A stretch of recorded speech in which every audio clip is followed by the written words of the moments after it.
Hello students. Last week we read that why the East India Company come to India and how did it become the Nawab. It wanted a large revenue income from the different parts of India.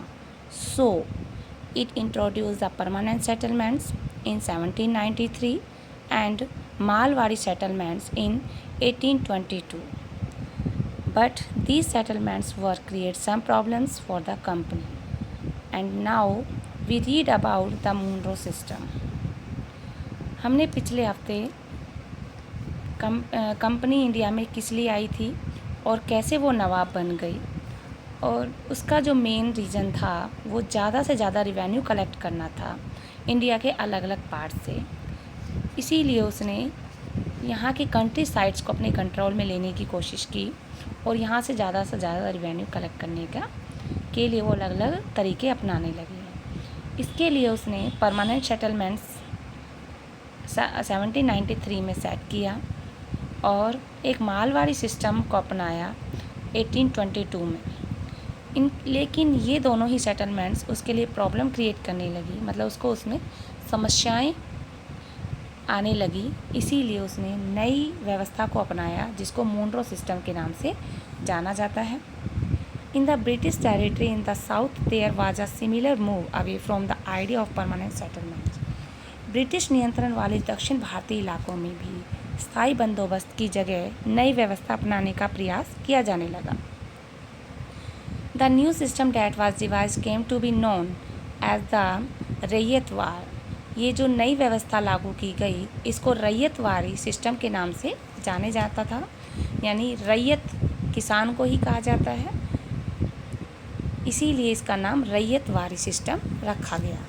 It was tried on a small scale by captain Alexander Reid in some of the area that were taken over by company after the wars with Tipu Sultan. Captain Alexander Reid ने टीपू सुल्तान के साथ चले युद्धों के बाद कंपनियों द्वारा कब्जे में लिए गए कुछ इलाकों में इस व्यवस्था को पहले ही आजमा कर देखा हुआ था। Subsequently developed by Thomas Munro. Thomas Munro के द्वारा इस व्यवस्था को विकसित किया गया। This system was gradually extended all over South India.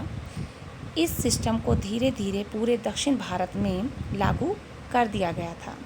Read and Munro felt that in the south there were no traditional zamindar. Reid और मोनरो को लगता था कि दक्षिण भारत में कोई ट्रेडिशनल जमींदार नहीं है। The settlements, they argued that to be directly with the cultivators who had tilled the land for generations. इसीलिए उन्होंने तर्क दिया कि हमें किसानों से ही सीधा बंदोबस्त करना चाहिए जो पीढ़ियों से ज़मीन पर खेती करते आ रहे हैं। Monroe thought that British should act as partner father figures protecting the raiys under their charge. Monroe का मानना था कि अंग्रेज़ों को एक पिता की तरह किसानों को प्रोटेक्ट करना चाहिए। ऑल वाज नॉट वेल, लेकिन सब कुछ ठीक नहीं था। सब कुछ ठीक नहीं था इस मोनरो सिस्टम में भी। With in a few years after the new system were imposed it was clear that all was not well with them. नई व्यवस्थाएं लागू होने के बाद, मतलब कुछ सालों के बाद, उन्हें महसूस होने लगा कि यह व्यवस्था में भी सब कुछ ठीक नहीं चल रहा है। Driven by the desire to increase the income from land, revenue officials fixed too high a revenue demand. ज़्यादा इनकम कलेक्ट करने के लालच में जो रिवेन्यू ऑफिशर्स थे उन्होंने बहुत ज़्यादा रिवेन्यू फिक्स कर दिया गया था, यानी वो ज़्यादा डिमांड करने लगे थे किसानों से। पीजेंट्स वर अनेबल टू पे, लेकिन किसान इसको देने में असमर्थ थे। रैयस फ्लड द कंट्री साइड। इसीलिए किसान विलेजेस एरिया को, यानी रूरल एरियाज़ को छोड़कर जाने लगे, वहाँ से वो पलायन करने लगे। And villages became deserted in many reasons, और गांव वीरान होने लगे थे। Optimistic officials had imagine that the new system would transform the peasants into rich enterprising farmers, but this did not happen. जो ऑप्टिमिस्टिक ऑफिशियल थे, यानी आशावादी ऑफिशियल थे, उनकी उम्मीद थी कि जो नई व्यवस्था है वो किसानों को उद्यमशील और संपन्न बना देगी, लेकिन ऐसा नहीं हुआ। क्रॉप्स फॉर यूरोप, यूरोप के लिए फसलें। The British also realise that the countryside could not only yield revenue. British को ये बात रियलाइज हो चुकी थी कि कंट्री साइड एरियाज़ जो हैं यानी रूरल एरियाज़, उन्हें केवल रिवेन्यू ही प्रदान नहीं कर सकते। It could also grow the crops that Europe required. जितनी उन्हें फसलों की आवश्यकता है वो इन फसलों को भी इन कंट्री साइड एरिया से प्राप्त कर सकते हैं। By the late 18th century the company was trying its best to expand the cultivation of opium and indigo. इसलिए 18वीं शताब्दी के लास्ट तक कंपनी ज़्यादा से ज़्यादा अफीम और नील की फसलें उगाने के लिए उन्हें फोर्स करने लगी, अलग अलग तरीके वो अपनाने लगी थी। In the century had half that followed. 150 सालों तक the British persuaded or more forced cultivators in various parts of India to produce other crops. तो अंग्रेज़ देश के विभिन्न भागों में किसी न किसी फसल के लिए किसानों को मजबूर करते रहते थे। Like jute in Bengal, tea in Assam, sugar cane in the United Provinces, now Uttar Pradesh, wheat in Punjab, cotton in Maharashtra and Punjab, rice in Madras. जैसे कि उन्हें बंगाल से जूट प्राप्त हो सकता था, असम से टी, शुगर केन उन्हें उत्तर प्रदेश से प्राप्त हो सकता था, पंजाब से उन्हें गेहूँ और महाराष्ट्र और पंजाब से उन्हें कॉटन प्राप्त हो सकता था एंड मद्रास से चावल। इसके लिए उन्होंने किसानों को मजबूर किया। How was this done? ऐसा कैसे किया गया? The British use a variety of methods to expand the cultivation of crops that they needed. Let us take a closer look at the story of one such crop, one such method of production. यहाँ आप जो picture देख रहे हैं कि यहाँ दो कपड़ों का जो प्रिंट दिया हुआ है, लेफ़्ट साइड जो तस्वीर है वो भारत में आंध्र प्रदेश के बुनकरों द्वारा बनाए गए कलमकारी छापे की दिखाई दे रही है, यानी ये भारत में बनाई गई। राइट हैंड की तरफ जो आपको पिक्चर दिख रही है वो ब्रिटेन के प्रसिद्ध कवि विलियम मॉरिस द्वारा, और जो कवि और कलाकार थे विलियम मॉरिस, उनके द्वारा छापे बनाए गए हैं। बट इनमें आपको एक सिमिलैरिटी दिखेगी ब्लू कलर की। जो ब्लू कलर है दोनों ही प्रिंट्स में यूज़ किया गया है। कॉमनली कॉल्ड इंडिगो, जिसको नील कहा जाता है, यानी ये नील से प्राप्त हुआ है।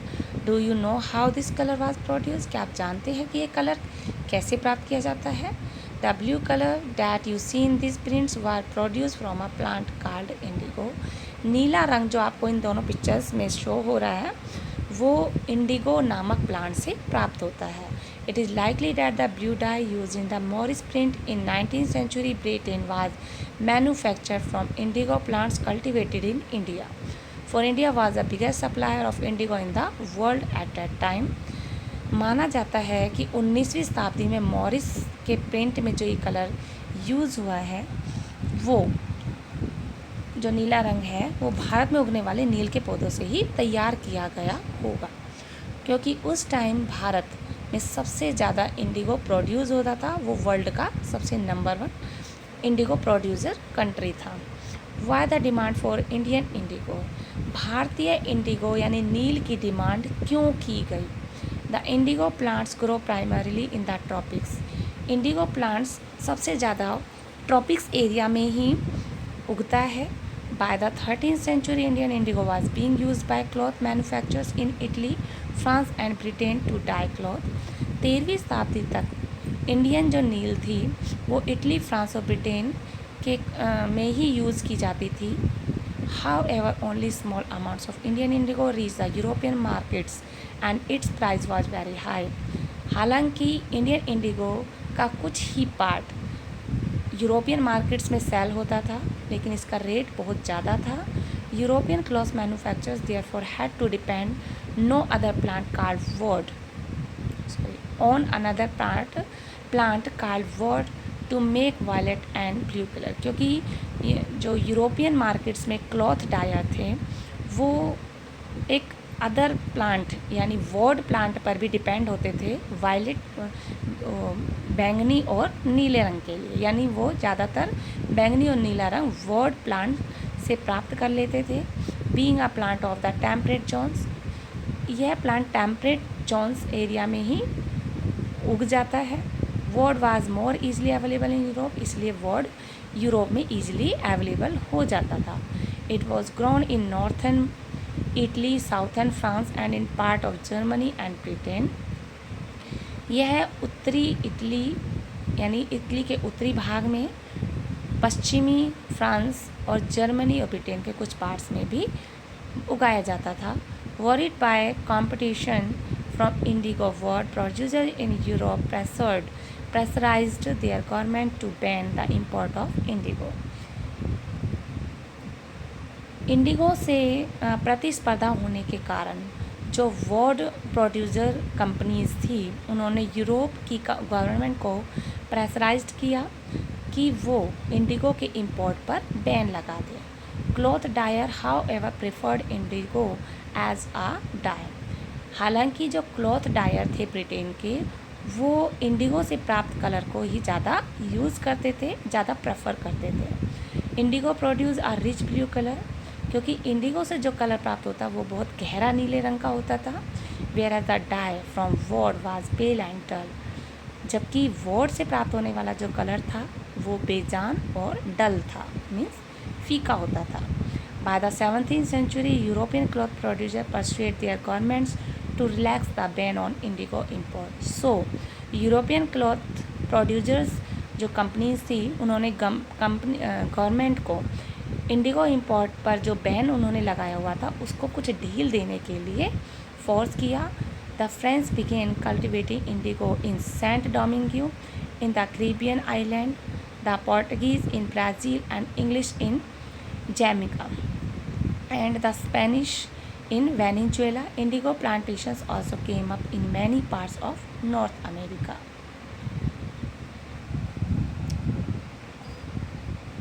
अब जो इंडिगो है वो कैरिबियाई द्वीप समूह के सेंट डोमिंगो में, ब्राज़ील में पुर्तगाली, जमैका में ब्रिटिश और वेनेजुएला में स्पेनिश लोग नील की खेती करने लगे थे इंडिगो प्राप्त करने के लिए। उत्तरी अमेरिका के भी बहुत सारे भागों में भी नील के बागान पाए गए थे। By the end of the 18th century the demand for Indian indigo grew further. 18वीं शताब्दी के अंत तक इंडिगो यानी नील की जो डिमांड थी, भारतीय नील की, वो काफ़ी बढ़ गई। ब्रिटेन बिगेन टू इंडस्ट्रियलाइज, औद्योगिकरण की ओर बढ़ रहा था। And it's cotton production expanded dramatically, और इसका जो कॉटन प्रोडक्शन था वो भी काफ़ी मात्रा में उसका विस्तार हो रहा था। Creating an enormous new demand for cloth dyes. So जो क्लॉथ डायर थे उनके लिए जो कलर्स की डिमांड भी बढ़ती जा रही थी। While the demands for Indigo increased, जैसे जैसे इंडिगो की डिमांड बढ़ती जा रही थी, it's existing supplies from the West Indies and America collapsed for a variety of reason. इस बढ़ती हुई मांग के दौरान ही वेस्ट इंडीज़ और अमेरिका से मिलने वाली आपूर्ति इंडिया में अनेक कारणों से बंद हो गई थी। Between 1783 and 1789 the production of Indigo in the world fail by half. 1783 से 1789 के बीच जो इंडिगो का प्रोडक्शन था वो लगभग आधा ही रह गया था। Cloth dyer in Britain now this parts separately looked for new source of indigo supply. इसीलिए ब्रिटेन के जो क्लॉथ डायर थे यानी रंगरेज थे, अब नील की आपूर्ति के लिए और किसी स्रोत की तलाश में करने लगे थे। From where could this indigo be procured, यह नील उन्हें कहाँ से मिल सकता था, इसीलिए वो अलग अलग सोर्सेज की तलाश में रहने लगे थे। Britain turns to India, Britain की इंडिया में बढ़ती हुई दिलचस्पी। Faced with the rising demand for indigo in Europe, Europe में इंडिगो की जो डिमांड बढ़ती जा रही थी उसको देखते हुए the company in India looked for ways to expand the area under indigo cultivation. Bharat में नील की खेती के लिए वो रास्ते ढूंढने लगे कि वो भी ज़्यादा से ज़्यादा प्रॉफिट कैसे कमा सकते हैं। From the last decades of the 18th century indigo cultivation in Bengal expanded rapidly and Bengal indigo came to dominate the world market. इसीलिए 18वीं शताब्दी के अंतिम दशकों तक जो इंडिगो कल्टीवेशन था वो बंगाल का काफ़ी तेज़ी से बढ़ा और बंगाल में प्राप्त होने वाली जो नील थी वो वर्ल्ड मार्केट में उसकी ज़्यादा मांग होने लगी थी, मतलब वो वर्ल्ड में छा गई थी। इन 1788 only about 30% of the Indigo imported into Britain was from India. 1788 तक केवल 30% भारतीय नील ब्रिटेन में इंपोर्ट की जाती थी, बट 1810 तक the proportion had gone up the 95%। यह जो परसेंटेज थी ये बढ़कर 95% हो गई थी, यानी बहुत ज़्यादा संख्या में जो नील था, भारतीय नील, वो वहाँ पर आयात किया जाने लगा था। As the indigo trade grew, जैसे जैसे नील का व्यापार बढ़ा, commercial agents and officials of the company began investing in indigo production. जो व्यापारिक एजेंट्स थे और कंपनी के अफसर थे वो नील उत्पादन पर इन्वेस्टमेंट करने लगे थे। Over the years many company officials left their jobs to business. और ज़्यादातर जो कंपनी के ऑफिशियल्स थे उन्होंने इंडिगो बिजनेस के अपना इंडिगो बिजनेस चलाने के लिए अपनी नौकरियां छोड़ दी थी। Attracted by the prospect of high profits, numbers Scotsman and Englishman came to India and became planters. तो इस प्रॉफिट को कमाने के लिए बहुत ज़्यादा संख्या में स्कॉट्समैन और इंग्लिशमैन इंडिया में आने लगे और उन्होंने अपने उद्यान यहाँ पर स्थापित कर लिए। Those who had no money to produce indigo could get loans from the company and the banks that were coming up at that time। और जिन लोगों के पास इन उद्यान लगाने के लिए पैसे नहीं थे उनको कंपनी और बैंक लोन देने के लिए तैयार रहते थे। How was indigo cultivated, indigo कैसे उगाया जाता है, कैसे तैयार किया जाता है। There were two main system of indigo cultivation. Indigo cultivation के यहाँ पर दो सिस्टम्स हैं, nij and ryoti. Within the system of niche cultivation, the planter produce indigo in lands that he directly control। एक तो निज और एक रैयती, यानी इन ये दो व्यवस्थाएं हैं। निज खेती की व्यवस्था में बागान मालिक खुद अपनी ज़मीन में नील का उत्पादन करते थे। He either bought the land or rented it from other zamindar and produce indigo by directly employing hired labourers. वे या तो ज़मींदारों से ज़मीन भाड़े पर ले लेते थे या फिर उसको खरीद लेते थे और मज़दूरों को काम पर लगाकर नील की खेती करते थे। ये निज कल्टीवेशन में होता था। द प्रॉब्लम विद निज कल्टीवेशन, अब निज कल्टीवेशन में उनको क्या क्या प्रॉब्लम फेस करनी पड़ी। The planters found it difficult to expand the area under nij cultivation. जो प्लांटर्स थे उनको अपनी निज खेती को बढ़ाने के लिए काफ़ी मुश्किलें आ रही थी, क्योंकि उनको जो जगह थी वो प्रोवाइड नहीं हो पा रही थी। Indigo could be cultivated only on fertile lands. Indigo केवल उपजाऊ भूमि पर ही कल्टिवेट किया जा सकता था, यानी इंडिगो की जो खेती थी वो उपजाऊ भूमि पर ही की जा सकती थी। And these were all already densely populated. और ये फर्टाइल जो एरियाज वो लगभग पॉपुलेटेड होता था, बहुत ज़्यादा वहाँ पर जनसंख्या होती थी। Only small plots scattered over the landscape could acquire. उन्हें केवल छोटे छोटे प्लॉट्स ही प्रोवाइड हो पाते थे। Planters needed large areas in compact blocks to cultivate indigo in plantation. जो प्लांटर्स थे उनको बहुत ज़्यादा ज़मीनों की आवश्यकता होती थी इंडिगो प्लांटेशन के लिए। Where could they get such land from, ऐसी जगह वो कहाँ से प्राप्त कर सकते थे। They attempted to lease in the land around the indigo factory the evict the peasants from the area. उन्होंने नील की फैक्ट्री के इर्द गिर्द पट्टे पर ज़मीन जो लेने का प्रयास किया और वहाँ पर जो किसान थे उनको उन्होंने वहाँ से हटवा दिया। But this always lead to conflict and tension, परंतु ये जो काम तनाव और टकराव वाले होते थे। Nor was labour easy to mobilise. और बड़े पैमाने पर निज खेती के लिए मजदूर का भी इंतज़ाम नहीं हो पाता था। A large plantation required a vast number of hands to operate. बड़े बागान के लिए बहुत सारे मजदूरों की आवश्यकता होती थी।